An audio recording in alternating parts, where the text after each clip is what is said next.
phase of moon.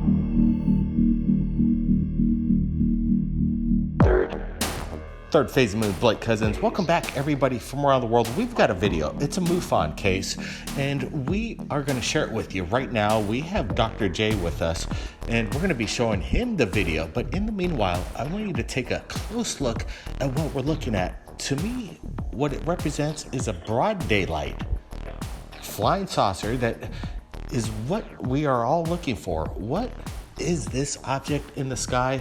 This is an incredible broad daylight MUFON case, and we wanted to break it down right here tonight on Third Phase Moon with everybody watching.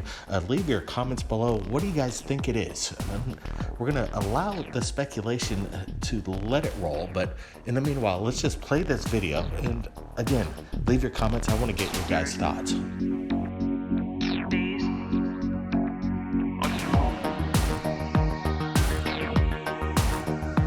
Dr. J, you with us? Yes, I am. All right, Dr. J, thanks for joining us right here at Third Phase of Moon. I wanted you to take a look at the video. It's on the MUFON network, and it's titled, where the location is coming in from Tijuana. Take a look at that video as we're rolling it, sharing with the world right now. Tijuana, okay, here.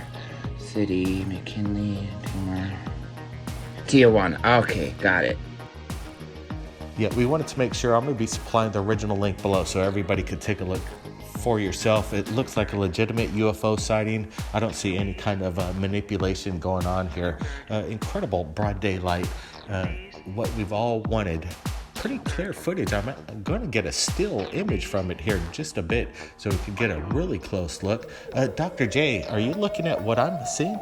I absolutely am, Blake, and I gotta say two things. First of all, as you mentioned, the daylight shot, I gotta love that because, first of all, as people call it, it's the money shot.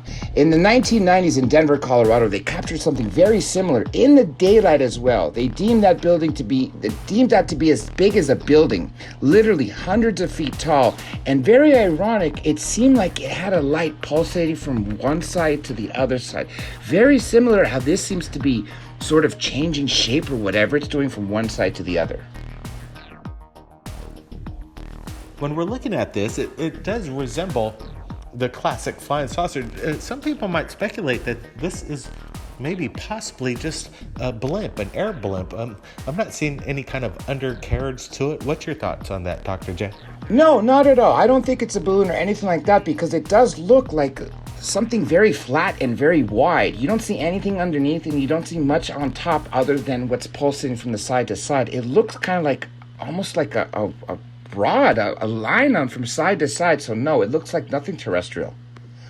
I got Brent Cousins with us right here, and Brent's got some questions as well for you too, Dr. J. But Brent, what's your thoughts so far as we're looking at this? Yeah, captured out of Tijuana. What a great capture, and I'm glad we're going over it with Dr. J and the crew at Third Phase of Moon. It's cool. It really stands out, and I think this is the best flying saucer, I could say, video since 2020. What have we seen that compares to something like this? And the way he zooms in, you could tell this thing's massive. It's so far away, it would even be larger than a blimp in my estimation. I think it's even larger than that, Brent. I really do. If this is something similar to what looks like very similar from about 25 years ago, I would have to say it's the size of multiple blimps. And because of where it is, I'd have to say it's further up high than actually lower. That's why I think it's much bigger than it really looks. I'm wondering, could it be a possibility that this is something that maybe is part of the Space Force program? Some of the assets that we're about to see, anti-gravity vehicles in the shape of discs, something massive.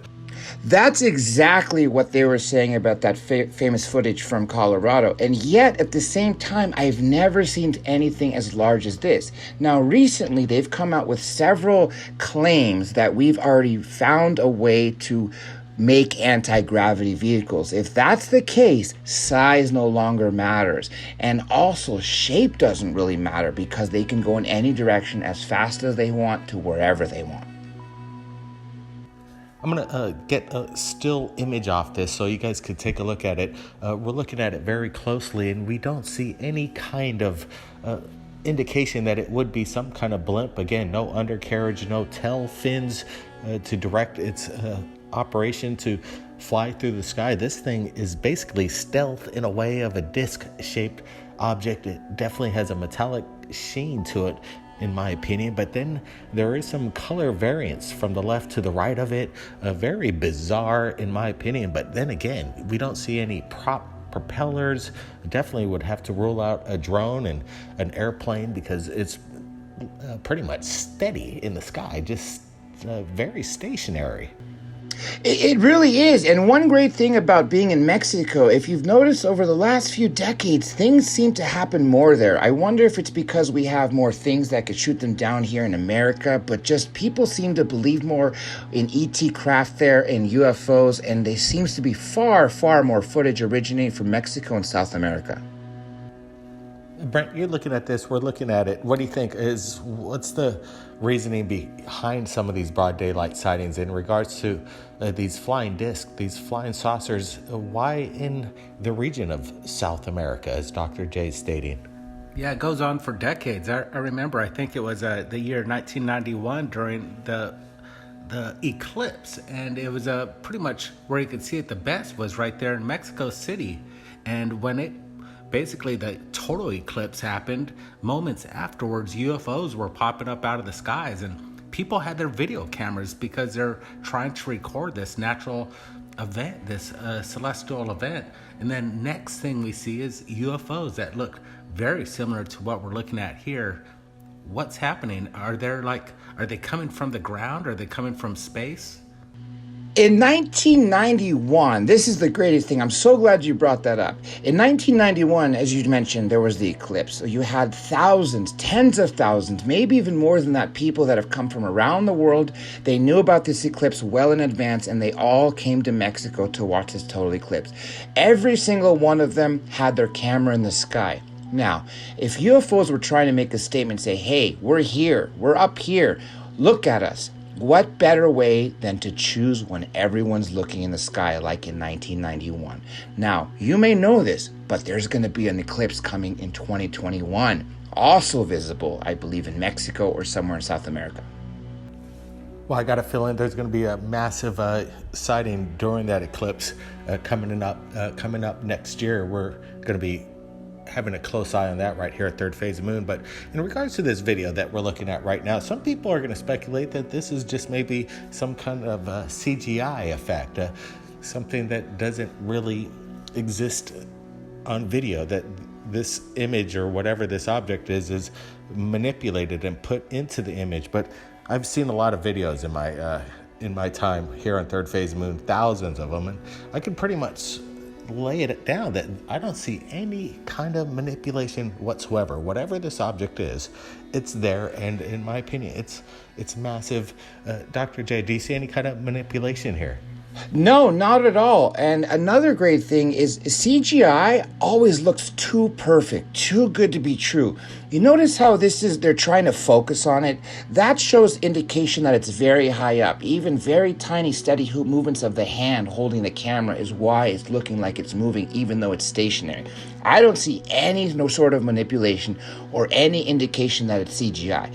And if it was CGI, I would think they would have made it far closer. I don't think they could pull this off where it looks as far away as it is if it was CGI. Yeah, that's what I'm saying too. The way the cameraman zooms in on the object, you can tell, I'm not exactly sure what kind of camera he's using, but he's zooming in using a max on the camera, whatever camera he's using, and this thing is off at a distance, pretty much almost naked,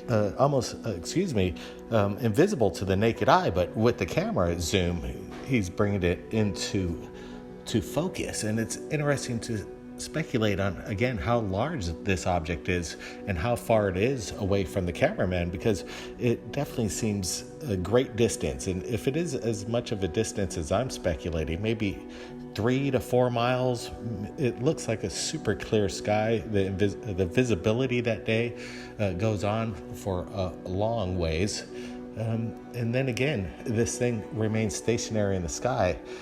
I'm leaning towards maybe, again, Space Force assets that were about to be revealed. Brent, what's your thoughts?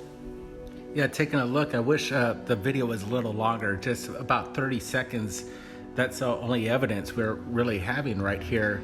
It's really cool to look at. Yeah, I'm pretty much ruling out CGI, but I would have really appreciated if the video lasted longer. We could have seen where this went, this object took off, or even follow it and get a closer look. Would have been more of an investigative report where we could slam this and conclude that this is indeed a UFO flying saucer. That right there is actually more of the reason that I think it very well could be something from something Project Star Wars or some other space defense force that we're using right now, because the reason why the guy's looking for it afterwards, it didn't go down, it didn't land on Earth.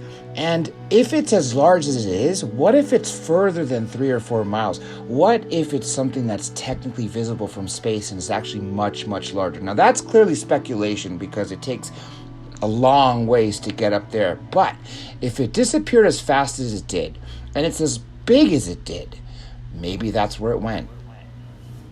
Yeah, for a while there in the video, this thing seems to blink in and out of existence. It might have stealth capabilities. It's hard to tell what kind of technology we have in the Space Force, and it's about to be revealed as what is coming down from the top is what they're saying. But you know, I'm happy that we're able to share this video, and it's important that we're getting everybody's opinions down below what exactly you think it is, because we want to hear your opinions from around the world. It's important. That's why we're putting this out there and getting down to hopefully answers, and we need the answers. Everybody wants to find out whether we're alone in the universe.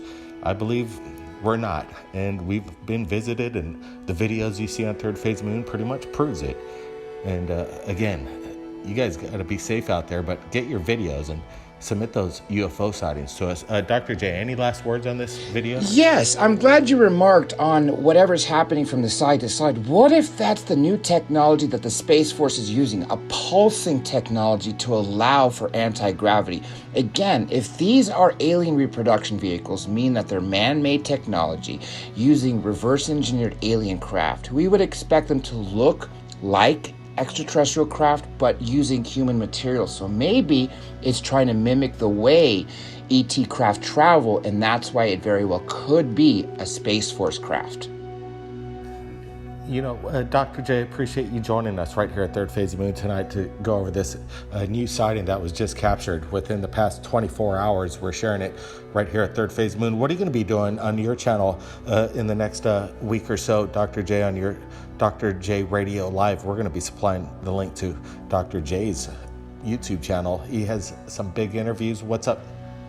Absolutely. We're going to be talking to Jim Wittenberger, another alien abductee who hasn't really told much of his story to many people, but his story is very, very unique. And one of the great things that if you notice, I've been talking to people who have been taken lately who have had ET contact. Very many people have said that the ETs that they see look very much like the Skinny Bob footage. That's why I'm really excited to talk to him. And we got more surprises after that. Incredible.